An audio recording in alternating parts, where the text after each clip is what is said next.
हंत सिद्ध सूरी उपाध्याय साधु सर्व अर्थ के प्रकाशी मांगलिक उपकारी है। तिनको स्वरूप जाने रागते भरी जो भक्ति काय को नमाई स्तुति को जानी है। धन धन तिन से काज सब आज भय कर जोड़े बारे बारे वंदना हमारी है। मंगल कल्याण सुख ऐसो हम चाहत है। हो मेरी ऐसी दशा जैसी तुम धारी है। हो मेरी ऐसी दशा जैसी तुम धारी है। हो मेरी ऐसी दशा जैसी तुम धारी है। क्षत्र चूड़ामणि नामक ये ग्रंथ और जीवनधर कुमार वैराग्यमय 12 भावनाओं का चिंतन कर रहे हैं। आप देखिए ऐसी ठंड की सब धूज रहे हैं और ऐसे धूजते हुए काल में वैराग्य का चिंतन। और भाई जो अपने आप को देह रूप अनुभव करते हैं सच में ठंड होने लगती है। साहब कहना बहुत आसान है, ये अंदर में स्वभाव का अवलंबन नहीं होता है ना तो ऐसी दशा होती है। माने आप वर्तमान में जो हमारी स्थिति है, यदि सच में देह रूप अनुभव नहीं किया जाए और अपने आप को देह से भिन्न अनुभव किया जाए तो जिसे ठंड लगती है वो मैं नहीं हूं। मुझे ठंड लग नहीं सकती है। अस्पर्श स्वभावी चेतन तत्व को ये ठंडी पवन कैसे स्पर्श करे? मतलब कल हमने चेतन और अचेतन की बात देखी थी ना, अन्यत्व भावना के अंतर्गत बात कही थी। सुतधारा होए न सीरी, बाहर जो कह रहा था सीरी कहते ही दीपी जंगल का चल जाता है वो सीरी, हे सीरी बोलते ना। सुतधारा होए न सीरी, सब स्वार्थ के हैं धीरी भाई। और फिर उसके आगे क्या कहा? जल पे ज्यों जिए तन मेला, पे भिन्न भिन्न नहीं भेला। तो प्रकट जुदे धन धामा, धन धान्य आदि सब प्रकट जुदे हैं, चौड़े स्पष्ट जुदे दिखाई दे रहे हैं। ये शरीर आपसे भिन्न है और जो भिन्न है उसके प्रति एकत्व बुद्धि, उसके प्रति ममत्व बुद्धि, उसके प्रति अपनापन, ये दुख का कारण है। और अनादि काल से जीव इसी वजह से दुख उठाता आ रहा है। ये सोच रहा है अरे नहीं साहब यही तो मैं हूं जो दिखाई देता है। ये इसके अंदर ही उलझा हुआ है। अभी ये सारी चर्चा ये जो आगे अशुचि भावना में आने वाली है, ये यही बातें कहने वाले हैं कि जिसके श्रृंगारों में मेरा, ये चर्चा कहने वाले हैं। सब लगा रहता है इसी इसमें लिपापोती करने में, ऊपर ऊपर से सुंदर दिखाने में, काया को चमकाने में, चमकती रहे। लेकिन कब तक है? आखिर ये चमक फीकी पड़ेगी ना। उसकी योग्यता उन पुद्गल परमाणुओं की अपनी योग्यता, माने अपना बस नहीं चलता उस पर, अपना कंट्रोल नहीं चलता है, अपना अधिकार नहीं चलता है इसके ऊपर, और चलाना चाहता है। अब बतलाओ अपना स्वरूप कहा इन्होंने? चेतन, पवित्र और नित्य। तीन शब्द दिए थे ना कल। हम कैसे हैं? मैं तो चेतन हूं, मैं तो नित्य हूं और मैं तो पवित्र हूं।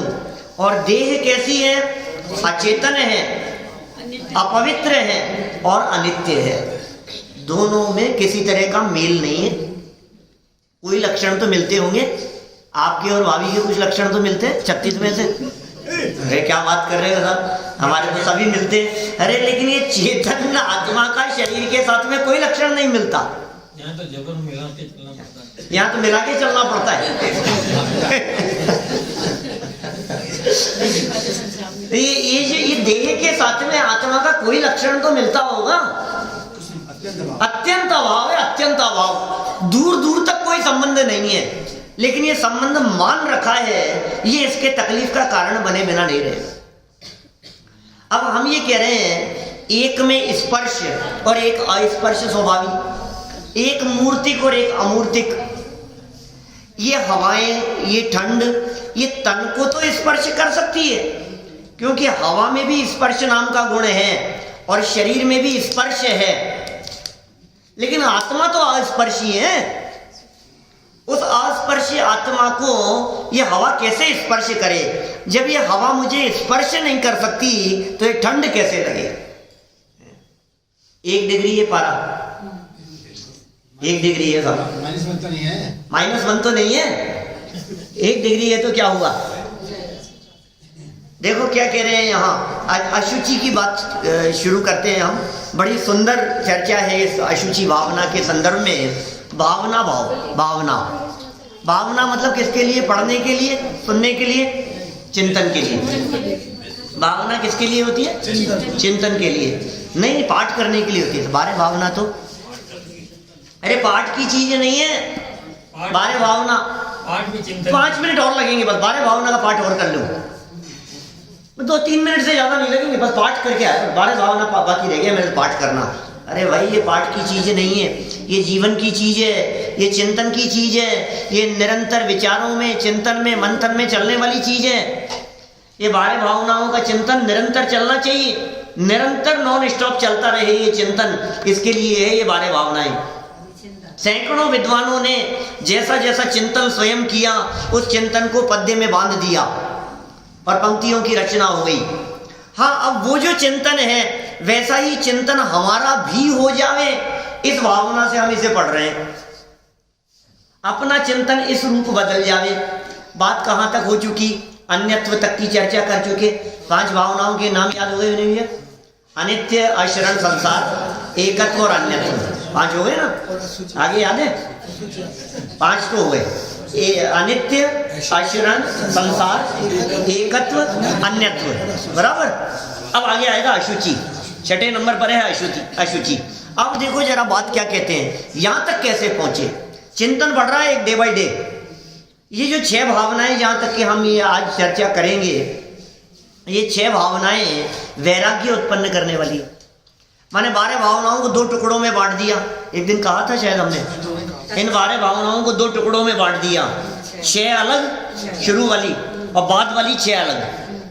शुरू वाली जो 6 है उनका चिंतन करने से वैराग्य जगता है। अरे यार आसार है सब, इनमें सुख नहीं है, इनमें शांति नहीं है, ये सब नष्ट होने वाले हैं, इधर से दृष्टि हटाओ, ये सब अशुचि है, अपवित्र हैं, दिमाग मत लगाओ इनमें। ये जो दृष्टि वहां से हटती है, ये वैराग्य उत्पन्न होता है शुरू की 6 भावनाओं में। और बाद वाली जो है 6 भावनाएं, वे तत्व से संबंध रखने वाली है, तत्व परक है। इसलिए परिभाषा बना दी गई, वैराग्य उत्पादक और तत्व परक चिंतन, उसका नाम है अनुप्रेक्षा। साध्य वैराग्य उत्पादक तत्व परक चिंतन का नाम अनुप्रेक्षा है। ठीक है, अनुप्रेक्षा माने भावना। ये चिंतन कैसे बढ़ा, यहां तक कैसे आए, पुनः 2 मिनट में देखें जरा अपन। ये जीव ऐसा सोचता है कि यार चलो 1 डिग्री ठंड है, अब इससे आगे माइनस में तो नहीं जाए, जितना है उतना तो रह जाए। जो संयोग हमारे को मिले हैं, जो सुविधाएं हमारे को मिली हैं, ये बनी रहे, ये सबसे फर्स्ट रिक्वायरमेंट है इसकी। डाउन नहीं जाए। जितने की एफडी है ना, तोड़नी नहीं पड़े, बढ़े चाहे नहीं बढ़े अलग बात है, लेकिन इतनी मेंटेन तो रहे। अपने पास जितनी संपत्ति है वो संपत्ति मेंटेन रहे, मतलब आगे पता नहीं जो कुछ भी हो, लेकिन जितना है वो पर्याप्त है, कोई बात नहीं। लेकिन आचार्य देव ने सबसे पहले बात कही अनित्य है भैया, तू ये परमानेंट बनाए रखने के विकल्पों में दुखी होगा, इसके अलावा कुछ नहीं होगा। तू देख ले बड़े बड़े राजा महाराजाओं को, कोई टिक नहीं पाया आज तक इस धरती के ऊपर। कौन ऐसा है जो बच पाया हो? कौन से ऐसे राजा महाराजा, ऐसे सम्राट, ऐसे योद्धा हैं जो बचे हो? कोई भी स्थिर नहीं है। वे रंग महल, वो सोने की लंका, वो कहाँ है? सब खत्म हो गए। कहाँ गए चक्री जिन जीता? इसलिए भाई साहब ये सब झूठी है सारी बातें। 6 खंड को जीत लेने वाले चक्रवर्ती जैसे सम्राट, वे टिके नहीं। कहाँ गए वे लाखों हाथी, करोड़ों घोड़े? वे कहाँ चले गए? वे रत्न कहाँ चले गए? जन्म समय में रत्न जो बरसे उनमें से एक रतन नहीं चाहूं। मैं क्या चाहूं भगवान, तेरे 5 हुए कल्याण प्रभु, एक बार मेरा कल्याण कर दे। रविंद्र जैन का भजन है क्या? हाँ, बहुत उसी समय से ध्यान है पंक्तियां, और क्या है। तो सुनो भाई, मैं क्या कह रहा हूं, उनमें से क्या बच गया जिसे तुम बचाना चाहते हो? कहा भाई बात तो सच्ची कह रहे हो भाई साहब, बात तो सच्ची कह रहे हो, अनित्य है सब, बात तो सच्ची है। हमने जी जान से कोशिश की अपने दादाजी को बचाने की, फिर बचा नहीं पाए। दिन रात एक कर दिए लेकिन बचा नहीं पाए। बात तो सच्ची है, अनित्य तो है, अनित्य तो है भाई साहब। तो कहा अनित्य तो है लेकिन फिर भी कोशिश तो की जानी चाहिए, कोशिश तो की जानी चाहिए साहब। तो कोशिश करने लगता है। तो फिर दूसरी बात समझाई, भैया अनित्य तो था, शरण भी है, तेरी सारी कोशिशें बेकार चले जाने वाली है।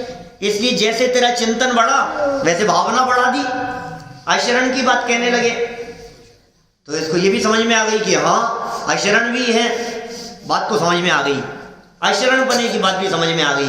ये साहब मैंने बहुत कोशिश की आखिर संभालने की, लेकिन नहीं संभला तो नहीं ही संभला, तबीयत बिगड़ती चले गई। फिर कैंसर हो गया था उनके, फिर हमने संभालने की बहुत कोशिश की, और फिर कितने भी संभाले फिर वो डे बाय डे वो बिगड़ते ही चले गए, और अंत में तो चले ही गए, बचाने के प्रयास भी निरर्थक हो गए। अशरण भी है, अनित्य और अशरण जब 2 बातें बतला दी अरुण जी भाई साहब, तो फिर ये कहता है कोई बात नहीं, सुख तो भोग लो, जब तक है तब तक तो भोग लो यार, क्या दिक्कत है। मालूम है बात सच्ची है कि ये दांत मुंह में रहेंगे नहीं, लेकिन जब तक है तब तक तो काम में लो, ये परमानेंट नहीं रहेंगे। तो फिर आचार्य देव ने बतलाया यार तू कौन से धोखे में है, इसमें सुखी नहीं है, सब झूठे हैं। कि नहीं साहब क्या बात कर रहे हो आप, कैसे झूठे, हमें तो सब सुख मिलता है हमारे को। कि बहुत बड़ी गलतफहमी में है, बता तुझे सुख कहाँ मिलता हुआ दिखाई देता है, और हम जाकर के तलाश करें उसमें। चल चल जहाँ जहाँ तुझे लगता है ना सुख, वो रजाई में सुख है ना, क्या पड़ा रहे रजाई में, थोड़े समय बाद में हटाएगा तू, आफत लगेगी तेरे को। जहां जहां सुख लगता है जरा तू उस परिस्थिति को टटोल के देख, उसके नजदीक जाकर के देख, थोड़ी देर बाद में तुझे उकताहट दिखेगी, तुझे आफत नजर आएगी, तुझे ऐसा लगेगा छोड़ दो इसको, अरे यार बहुत हो गया यार, अब तो अब बस अब कब तक पड़े रहेंगे, अब तो उठो। इसका मतलब सुख नहीं है, इस संसार में किसी भी स्थान पर सुख नहीं है, किसी गति में सुख नहीं है, किसी काल में सुख नहीं है, किसी क्षेत्र में सुख नहीं है, विदेश क्षेत्र में भी आनंद नहीं है, चौथे काल में भी आनंद नहीं है, भोग भूमि में भी सुख नहीं है। और कल्प वृक्ष मिल जाए और चिंतामणि रत्न भी मिल जाए तो तुझे सुखी करने में समर्थ नहीं है। क्या कमी है भाई साहब, सब चीजें हैं आज अपने पास में घर में, फिर सुख कितना है, अरे साहब पूछो मत, हमारी हम ही जानते हैं। हमारी अभी वो बात मत करो आप। तो महसूस होता है कि नहीं तेरे को, फिर भी ये सारी बात महसूस होते हुए भी कहता है देखो भाई आप कुछ भी कहो, हो चाहे नहीं हो, जितनी देर के लिए तब तक भोग लेने दो। तो आचार्य देव ने तुरंत डांट लगाई कि सुन, इसके कर्म का फल भोगेगा तब क्या होगा, फल नहीं भोगेगा क्या, इसका भुगतना किसको पड़ेगा, कौन भोगेगा, उसके बारे में तो विचार कर। क्यों अपना वर्तमान बिगाड़कर भविष्य के लिए दुख के बीज बो रहा है, वर्तमान तो बिगड़ ही रहा है और भविष्य के लिए दुख के बीज भी बोए जा रहे हैं, क्यों कर रहा है तू ऐसा। कि नहीं साहब कोई बात नहीं, अब दुख आएगा तो कोई बात नहीं, सुख आते हैं दुख आते हैं, आते जाते सुख दुख में हमारा सारा परिवार है, सब मिल बांट करके खाते हैं, सब साथ साथ में, कोई बात नहीं। जैसी परिस्थिति आएगी सब मिल बांट करके झेल लेंगे। और जब संगठन होता है ना आपस में परिवार में, तो फिर तकलीफ और संकट भी आसानी से, बड़े बड़े संकटों को झेल जाता है व्यक्ति। तुम अगर साथ दो तो फिर क्या बात है, बड़े बड़े संकट भी झेल लिए जाते हैं। अब सुनो भाई, जैसे ये बात कही तो आचार्य देव ने तुरंत कहा अकेले अकेले भोगना पड़ता है, इस धोखे में मत रहना कि पत्नी साथ देगी मास्टर साहब।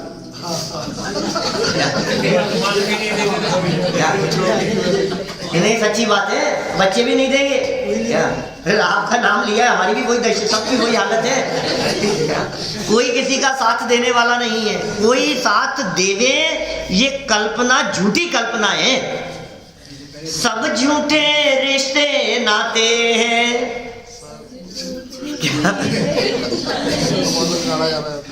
सब झूठे रिश्ते नाते हैं, सब झूठी प्रेम कहानी है, क्षण भंगुर जीवन है चेतन, इस जग की यही कहानी है, सब झूठे रिश्ते नाते हैं।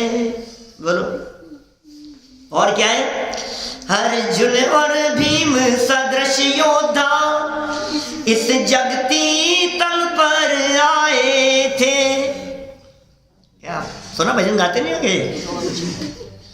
अर्जुन और भीम सदृश योद्धा इस जगती तल पर आए थे, अपनी यादों के स्वर्ण महल कितनों ने यहाँ बनाए थे, कल जुआ जुआ के किस्से थे, आज एक खंड हर के हिस्से हैं, जग के वैभव का हाल है ये, सब जीते जी के किस्से हैं। ये जग के वैभव का हाल है ये, सब जीते जी के किस्से हैं। क्या? सब झूठे रिश्ते नाते हैं, सब झूठी प्रेम कहानी है, क्षण भंगुर जीवन है चेतन, इस जग की यही कहानी है, सब झूठे रिश्ते नाते हैं। क्या और क्या है? ढलता सूरज उगता चंदा, इस जग को यह बतलाता है,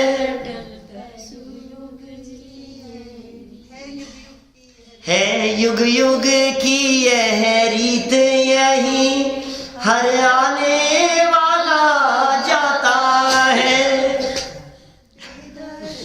बेदर्द जमाने में चेतन, हम किस किस को फरियाद करें, जैसी करनी वैसी भरनी, क्यों व्यर्थ समय बर्बाद करें। ये है क्या हकीकत बात है? इतने दिन से समझा रहा था, आज समझ में आई। अब तक नहीं समझ में आई भाई साहब? आई जल्दी बढ़िया, कोई बात नहीं, जब आ जाए तब ठीक है। सब झूठी है वास्तव में, ये सारा जगत ये सब झूठा है, ये वहम है, ये सब स्वप्नवत है। ये हमें इसमें सुख दिखाई देता रहता है। यहाँ कह रहे हैं एकत्व भावना में कितनी सुंदर बात इन्होंने कह दी, अकेले अकेले ही भोगना पड़ता है, कोई तेरा साथ देने वाला नहीं है। ये साथ कोई बात नहीं। देखो तुम्हारे साथ ऐसा हो गया था, फिर उन्होंने साथ दिया था क्या? हाँ यार बात तो सही कह रहे हैं। जब तुम्हारे साथ ऐसी घटना घट गई थी तो उन्होंने मुंह नहीं मोड़ लिया था? हाँ यार ये बात भी सही है यार। एक दिन आपके साथ में ऐसा हो गया था, ऐसी परिस्थिति बन गई थी, तब तुम्हारे वो घर वाले कहाँ चले गए थे? यार बात तो सच्ची कह रहे हो, यार बात तो सच्ची है। ये एकत्व भावना समझ में आ रही है हमारे को, लेकिन फिर भी कुछ भी कहो साहब, अपने तो अपने ही होते। तो फिर आचार्यों को इस एकत्व के तुरंत बाद अन्यत्व भावना लिखनी पड़ी। क्या कि भाई तू किस में एकत्व किए बैठा है? तुझे क्या लग रहा है कि अपने होते हैं? जहां देह अपनी नहीं, बोलो जब शरीर ही अपना नहीं है, तू कह रहा है अपने तो अपने ही होते हैं, तू कहता है काम तो बच्चा ही आएगा, तू कहता है कि ये होगा ऐसा ही होगा, ये शरीर भी तेरा नहीं है। यह बात अन्यत्व भावना के अंतर्गत विस्तार से समझाई गई। जब विस्तार से अन्यत्व भावना में ये बात कह दी गई तो इसके बाद समझ में तो आने लगी कि हाँ यार देखो संभालते संभालते भी शरीर चल नहीं रहा है, बात तो सही है। तो अपना कौन है? तो कोई अपना नहीं है। अभी कहेंगे आगे, अभी अपनेपन की बात भी कहेंगे। अपना कौन है? अपन ही अपने हैं। कोई अपना नहीं है, अपन ही अपने हैं। अभी जब इसको बार बार में ये बात समझाई, अन्यत्व की बात समझ में आ गई कि शरीर भी तेरा नहीं है, तू कहाँ पर पदार्थों में ममत्व किए हुए बैठा है, इस शरीर के प्रति ममत्व का त्याग कर। तो ये कहता है यार ये नहीं यार, फालतू की बात मत करो।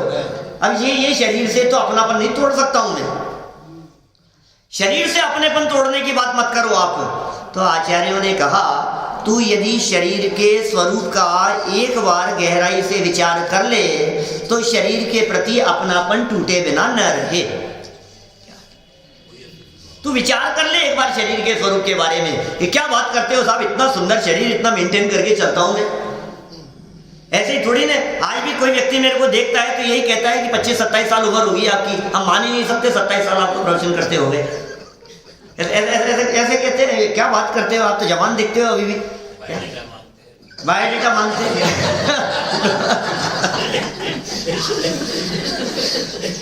काई के लिए मांगते हैं, सभा में पढ़ करके सुनाने के लिए, शादी के लिए नहीं।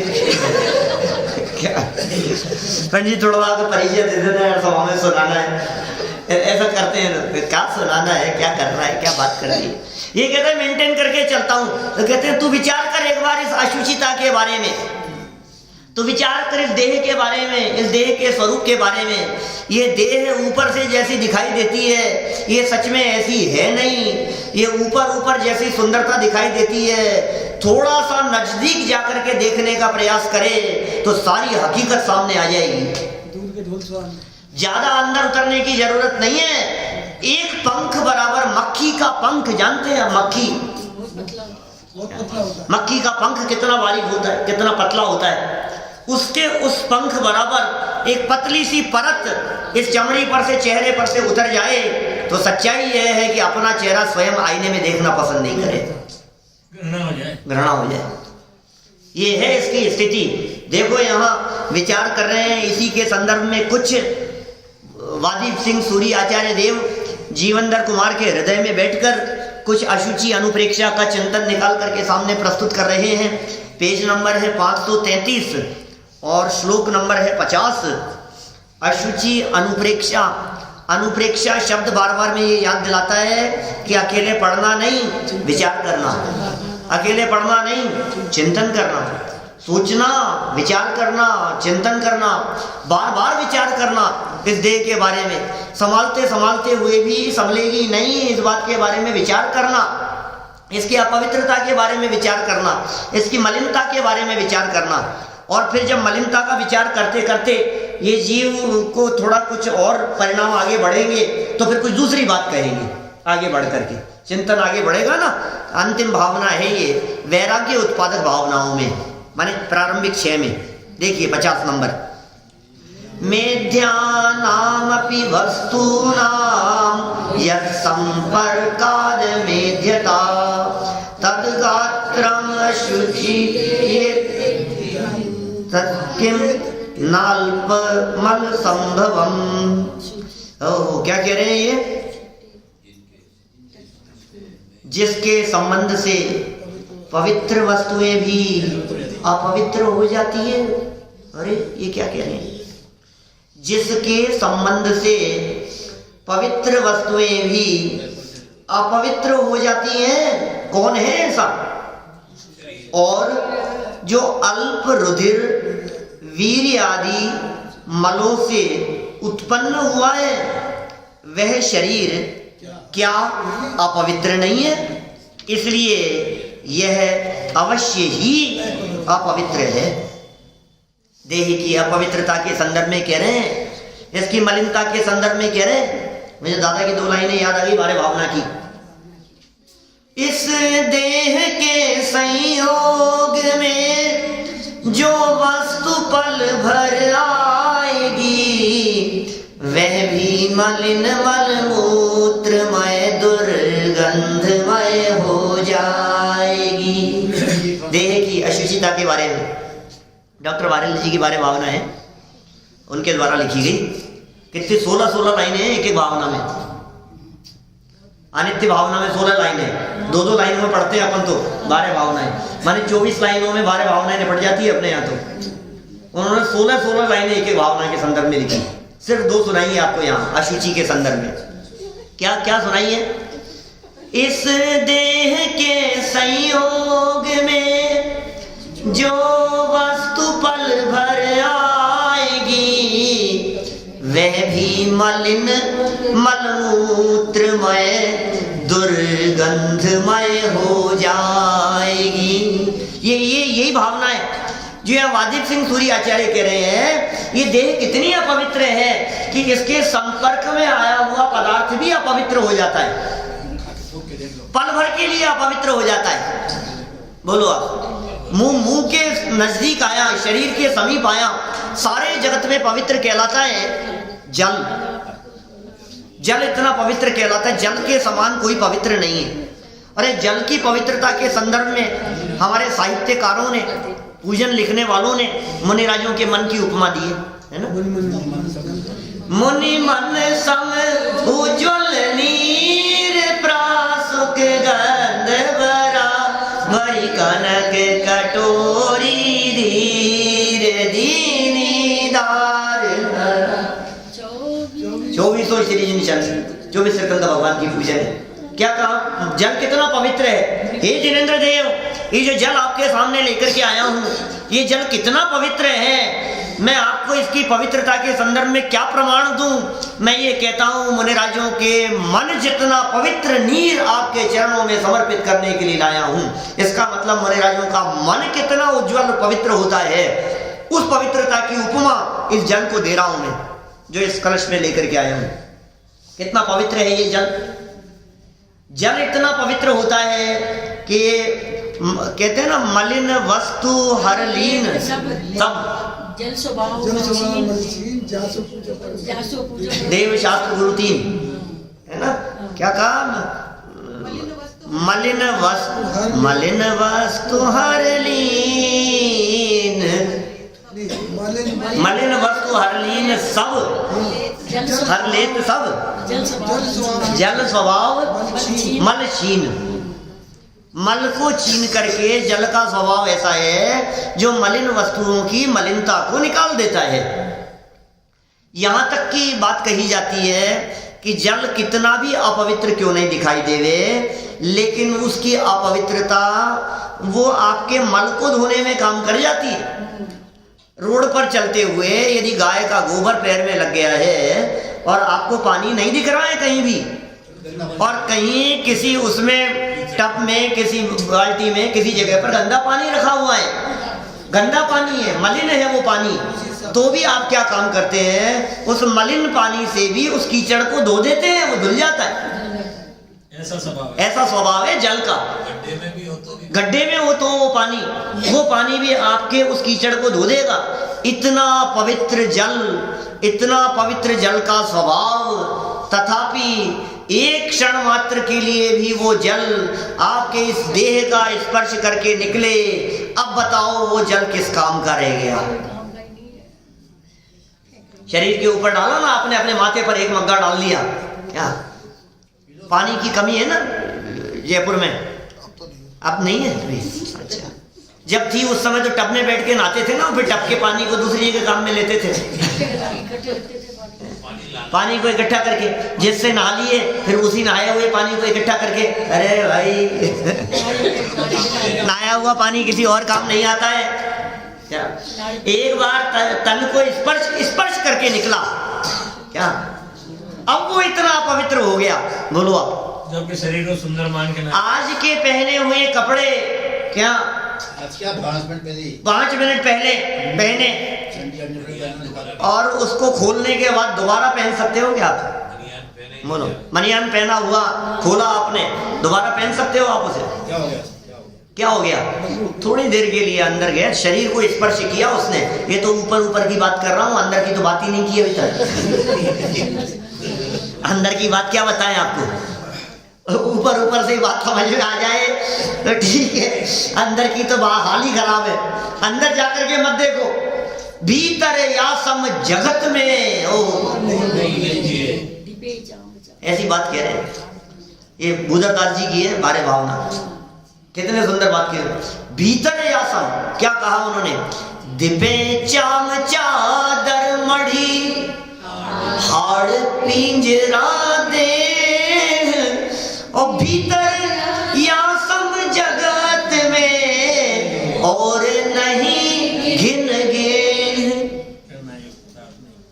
याद है? बारे भावना याद ही होगी, बचपन से बोलते आए हैं। बोलो राजा राणा छत्रपति वाली, उसमें छठी भावना है, आशुषी भावना के संदर्भ में कह दिया। ये क्या कह दिया? देखा कभी अर्थ का विचार किया है क्या? अर्थ विचार करते हैं क्या कभी? दिव्य, दिव्य माने दैदीप्यमान, चमकदार दिखाई दे रही। अरे चेहरे पर चमक, क्या तेज है, आपके चेहरे पर क्या तेज दिखाई देता है। दिव्य, चाम चादर मड़ी, दैदीप्यमान चमकदार चमड़ी की ये चादर ऊपर से मड़ी हुई है, परत, चाम चादर मड़ी। और किसके ऊपर है ये चादर? ये चादर किसके ऊपर बिछाई हुई है? हाड़ पिंजरा देह, हड्डियां, खून, मांस, मज्जा, अपवित्र पदार्थ, ये सप्त धातु, मलिन, ये जो यहाँ लिखी है सब, ये सब भरी है अंदर। इनके ऊपर कौन सी चादर बैठी है? वर्क, चांदी का नहीं, सोने का। आप चांदी की बात कर रहे हो? सोने जैसा रंग है तेरा, चांदी जैसे बाल है। कितने कितने सुंदरता दिखाई दे रही है। सुनो सुनो सुनो, सोने जैसा रंग और चांदी जैसे बाल। उल्टा बोल दिए क्या? और चांदी जैसे बाल। अच्छा, ऐसे उल्टे कैसे होगा? सोने जैसे बाल थोड़ी ना होंगे, बाल तो चांदी जैसे दिखते हैं।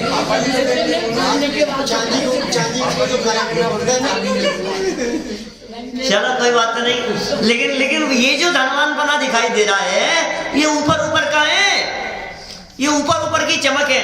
वर्क सोने का चढ़ा है गोबर की मिठाई पर, भीतर में गोबर है, गंदगी है, मलिनता है, और ऊपर से चादर चढ़ी हुई है किसकी? गोल्ड की। और क्या चमकदार दिखाई दे रही है। और पेश की आपके सामने, बोलो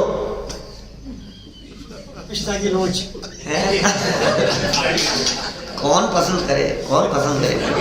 उस इस रूप के ऊपर मुग्ध होता हुआ दिखाई देता है। ये रूप सौंदर्य इसी प्रकार का है भाई साहब। दिपे चाम चादर मड़ी, हाड़ पिंजरा देह, और भीतर, ये भूधरदास जी की लाइन है, ये तो यहीं से निकली, आचार्यों की पंक्तियां हैं, यहीं से निकली। भीतर यासम जगत में और नहीं घिनगे।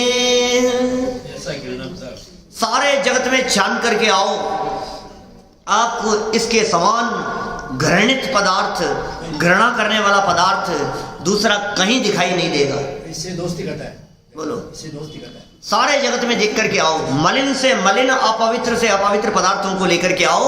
हम तुमसे पूछते हैं, आखिर इस पदार्थ की ये दुर्दशा किसने कर दी है? 1500 रुपए किलो बताए थे ना कल, बादाम छिलके वाले। अच्छा, 1500 रुपए किलो बादाम खिला के देख लो। ऐसा लिखा उसमें, चर्चा कुछ इस तरह की आई थी, वाक्य तो अपने थे, अपन ने जब वो पढ़ा था सरवार सिद्धि, सरवार सिद्धि के अंदर अनित्या शरण संसारे कत्वन अथवा शुच्याश्रव संवर निर्जरा लोक बोध दुर्लभ धर्मस्वाख्या तत्वानुचिंतन अनुप्रेक्षा, ये जो सूत्र की जब व्याख्या पूज्य पाद स्वामी ने की थी, वहाँ काफ़ी साल पुरानी बात हो गई, लगभग 14-15 साल हो गए, मतलब 2004-5 में चल रहा था वो, मुझे ऐसा ध्यान है 5 में सरवार सिद्धि चल रहा था उस समय, 5-6 और 7 तक चला शायद। तो उसमें जो इन भावनाओं की चर्चा आई, तो एक वाक्य उस समय पंक्तियों के आधार पर यह निकला था कि यह तन तो मल बनाने की फैक्ट्री है। ये तन, ये फैक्ट्री है, ये कारखाना है, इसमें क्या चीज बनाई जाती है? बोले इसमें आप कुछ भी रॉ मटेरियल डालो, फिनिश गुड्स क्या निकलेगा? मली निकलेगा, मली निकलेगा। इस देह के संयोग में जो वस्तु पल भर, ध्यान देना, पल भर के लिए आएगी, वो कैसी हो जाएगी? वह भी मलिन मलमूत्रमय दुर्गंधमय हो जाएगी। इस अपवित्र देह के संयोग में बाहर से आने वाले पदार्थ भी जब मलिन हो जाते हैं, अपवित्र और गंदे हो जाते हैं, भीतर से स्पर्श करके बाहर निकले, अंदर में जाएं, मुंह में जाए, निकाल करके रख नहीं सकते आप। सेकंडों के लिए आपने मुंह में रखा, कुछ सेकंड के लिए निकाल करके आप दोबारा धर नहीं सकते उसको बाहर। ये नहीं यार मुंह में रख तो लिया, अभी मन नहीं है। मुंह साफ करके चॉकलेट खा रहा था, बहुत बढ़िया तरीके से साथ ये चॉकलेट खा रहे थे और अचानक बीच में आया कि नहीं यार ये चॉकलेट तो लंबी चलेगी, बाद में खाना इसको तो निकाल के उसको धर दो, पहले खाना खा ले, ये बाद में खाना। नहीं कर सकते, नहीं कर सकते, ऐसा हो नहीं सकता। क्षण मात्र के लिए मुंह में रख करके निकाल नहीं सकते, क्षण मात्र के लिए भी निकाला नहीं जा सकता। अब देखो यदि 2-4 घंटे अंदर रह करके निकले तो, और 8-10 घंटे बाद निकले तो। ये साहब कैसी बातें कर रहे हो आप, अच्छी बातें करो थोड़ी सी, क्या गंदी बातें लेके बैठ गए यार। मैं नहीं कह रहा हूं, ये जो शरीर है, जिस तन को हम यहाँ लेकर के बैठे हैं, इस तन की वास्तविकता यही है, इस शरीर की वास्तविकता यही है, इसकी वस्तु स्थिति यही है। ये देखिए आप पढ़ो जरा यहाँ जो अभी हमने पढ़ा है, सरल अर्थ पढ़ते हैं, बातें वही दोबारा सरल अर्थ में। जिस शरीर के संपर्क से, पता नहीं यार किसके शरीर की बात कर रहे हैं, खुद के। जिस शरीर के संपर्क से पवित्र वस्तुएं भी अपवित्र हो जाती हैं, जो शरीर रज और वीर आदि मलों से उत्पन्न हुआ है, गर्भ में जहाँ जन्म लिया इसने, माता पिता रज वीरज मिलके बनी देह तेरी, मंगतराज जी की बारे भावना में लिखी है पंक्तियां। शरीर रज और वीर आदि मलों से ही उत्पन्न हुआ है, मल से उत्पन्न हुआ है, वह शरीर पवित्र कैसे हो सकता है? जिसका निर्माण मल से हुआ हो वो पवित्र कैसे हो सकता है? जिसकी संरचना मल के माध्यम से हुई हो वो पवित्र नहीं हो सकता। वास्तव में शरीर तो सदा ही अपवित्र है, सदा ही है अपवित्र। कब पवित्र हो जाएगा बोलो? अच्छा कौन से साबुन से नहाए जी? कौन से अच्छे पियर्स से, डव से? हाँ बोल ही रहा था मैं, अगला शब्द मेरा यही था। बोलो कौन से नहाए? बाबा रामदेव से नहाओ, रामदेव से नहा लो, कोई बात नहीं। बाबा रामदेव वाले से नहा लो, पतंजलि से नहा लो, जिससे भी नहाना हो। अरे साहब क्या बात कर रहे हो आप, इतने खुशबूदार साबुन से नहा करके आया हूं मैं, अब तो पवित्र हो गया ना। कितनी देर नहीं, नहाते नहाते भी अपवित्र है। और इसके संदर्भ में उन्होंने जो चर्चा की ध्यानत राय जी ने, वो पंक्तियां बड़ी मार्मिक। नहीं, ध्यानत राय जी की बात कर रहा हूं, ध्यानत राय जी की 10 लक्षण धर्म पूजन, जो 10 लक्षण पर्व के अवसरों पर की जाती है, उत्तम शौच धर्म का प्रकरण है क्या? और उस उत्तम शौच धर्म के लिए जो अर्घ समर्पित किया, उस अर्घ की वे लाइनें हैं। क्या लाइनें हैं? वे कहते हैं, ऊपर अमल मल भर्यो भीतर, कौन विधि घट शुचि कहे, बहु देह मैली। बस ऐसी है ये देह मैली। वो सुगुण शैली की तो बात की है क्या? ये देह कैसी मैली है, किस तरह की मलिनता है? ऊपर अमल, और ऊपर से तो अमल है, और मल भर्यो भीतर, भीतर में मल भरा हुआ है। ऐसा घट, ऐसा घड़ा गोल्ड का, उस रत्न जड़े हुए, रत्न जड़ा हुआ गोल्ड का, इतना सुंदर सुंदर ये कलश है हमारे पास में। कितना पवित्र है ये साहब, बहुत पवित्र होगा, इतना सुंदर दिख रहा है कि नहीं? सुनो, भीतर में मल भरा हुआ है। बोलो घर में कहाँ रखना है? आपके बेडरूम में रख दे भाई, बाहर निकाल। क्या कर रहा है? घर में नहीं, बाहर कर इसको। अरे इतना सुंदर गोल्ड का डायमंड लगे हुए हैं इसके ऊपर, भीतर मल भरा है ना। बाहर से कितना पवित्र करें कि वो पवित्र हो जाए? बाहर से पवित्र करने से पवित्र नहीं होता। ये शब्द इन्होंने यहाँ दिए हैं भाई। यह शरीर पवित्र कैसे हो सकता है? वास्तव में शरीर तो सदा ही ऑलवेज, हमेशा 24 घंटे नहाते धोते उठते बैठते, ऊपर से क्रीम पाउडर लिपस्टिक पॉलिश जो भी तुम्हें जो लपेटना हो ऊपर से लगाता रहे, और ऊपर से स्प्रे करता रहे उसका डीओ। कल बतलाया था, कल ही तो बात हुई थी अपनी। हाँ, कितना है अपवित्र, कितनी है अशुचिता इसकी कि ऊपर से पवित्र किया जाने पर भी यह कभी पवित्र हो नहीं सकता। इसका स्वभाव ही ऐसा ही है, इतना अपवित्र है यह शरीर, सदा ही अपवित्र है और अपवित्र ही रहेगा, अपवित्र ही रहेगा। वह कभी पवित्र नहीं हो सकता, अतः उससे विरक्त ही होना चाहिए। हिसाब गजब हो गया, इतनी अपवित्रता की बात करते हो आप, इससे कैसे विरक्त होने की बात की जाए? और इससे ही विरक्त हो, सारे तो छुड़वा दिया आपने, घर बार से अपनापन छुड़ाने की बात कर दी, पत्नी बच्चों की आपने दशा क्लियर कर दी, दोस्तों से संबंध तोड़ा दिया आपने, तुम्हारे चक्कर में सबसे संबंध टूट गए। अब ले दे करके बेचारा एक शरीर बचा है, इससे भी छुड़ा दो, फिर बचूंगा क्या मैं? बचेगा जो ही तू कि भाई दिस देह, this body minus dead body is equal to soul, आत्मा।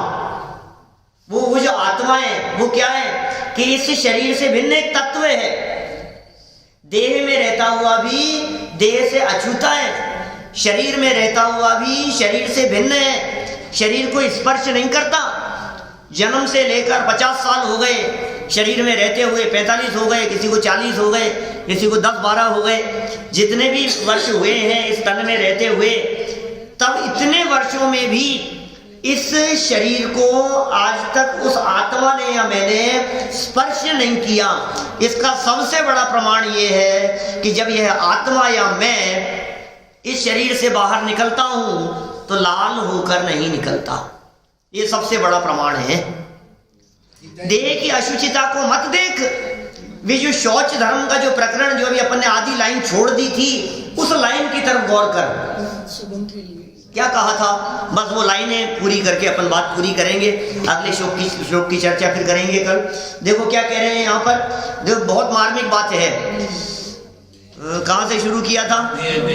ऊपर अमल मल भर्यो भीतर, कौन विधि घट शुचि कहे, बहुदेह मैली सुगुण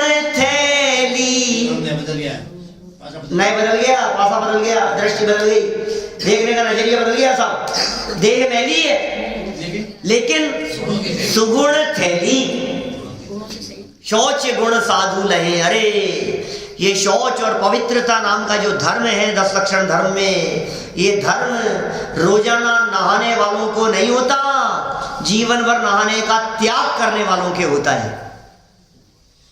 पवित्र पवित्र कर रहा है, अरे और घिस घिस करके नहा रहा है, आधा घंटा लगा रहा है शावर के नीचे खड़ा होकर के नहाने में, ये इससे पवित्र नहीं होता। लेकिन इसके भीतर जो एक सुगुण थैली, ये सुगुण थैली क्या चीज है? बोले अनंत गुणों का अखंड पिंड, एक आत्म तत्व जिसमें गुण भरे हैं, जिसमें धर्म और शक्तियां भरी हुई है, जो एक पावरफुल तत्व है, यह शरीर उसकी थैली है।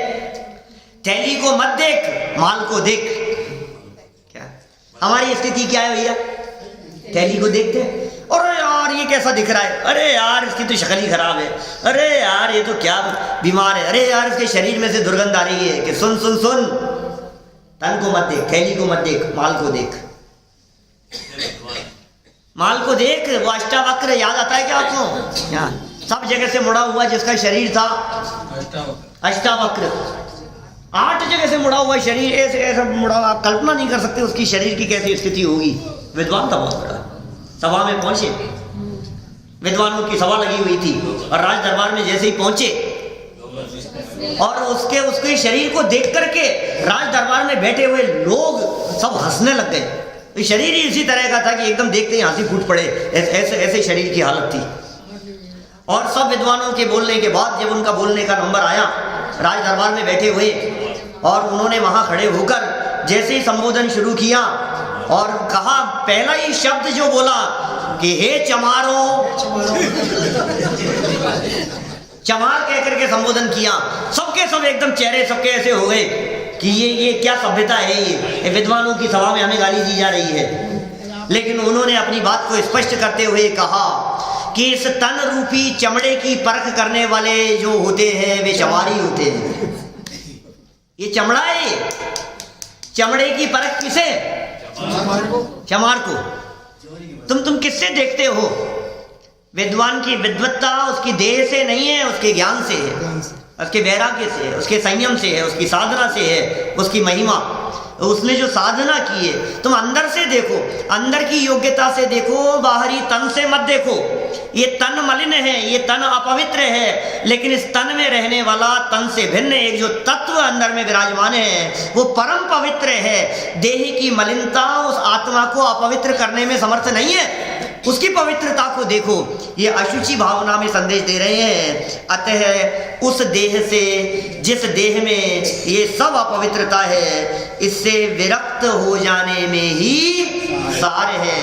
हम सभी इस देह से विरक्त होकर अपने स्वभाव का चिंतन करें। इसी भावना से ये चर्चा को, अभी की चर्चा को यहीं रखें।